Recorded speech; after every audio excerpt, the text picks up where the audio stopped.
Hi there, it is Rebecca Ryan King, and I'm sharing a really big know better, do better moment for me as a therapist in my journey of implementing minimal pairs and the minimal pairs approach. Now, I don't know if you're at the level that I was at, but I used to only take data on the minimal pair words that my child was using. So for example, I'd show them a word like, tea and key, and if they're fronting, I would take data just on these words, and that was it. But then I realized it was really hard for me to know if the approach was actually making an impact outside of these treatment words if I wasn't checking to see if they were generalizing to words that we hadn't been practicing. And that's what I'm going to show you today, how to take a generalization probe.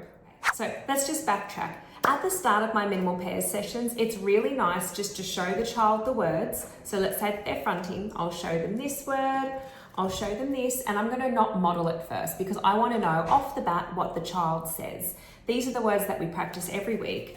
And what I would do is I would record it up here. So I just check off and I'd give myself a little percentage score just so I know how the child is achieving week to week. And hopefully you're going to see with practice that this score increases.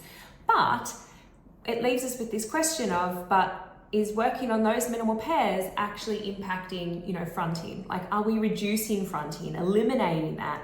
And is the child now learning to know when to use their T sounds and when to use their K sounds? So I'm going to show you about a generalization probe, and this is something I take every 3 to 4 sessions. So you can see here, this is the data of the generalization probe. Now, what I do is I show the child about 10 words that are not in our minimal pairs set. So these aren't words we're practicing every week, and it lets me know if they're understanding when to use their sounds. And again, I don't say these words first if I can help it. Like, I try to pick really high frequency words that the child should be able to know so that they can look at that and just off the bat tell me what they say. Now, I want to share something interesting with you because I have been working on this child with fronting.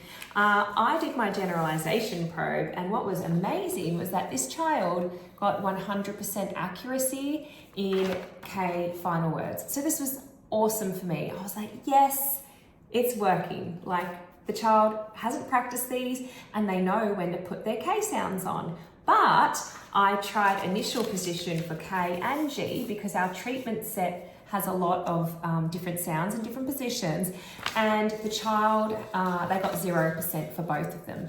Now what this lets me know, which is fantastic and which is why I love taking data, is that I might maybe remove some of these K final words because the data is showing me that the child is putting the K sounds on when they're supposed to.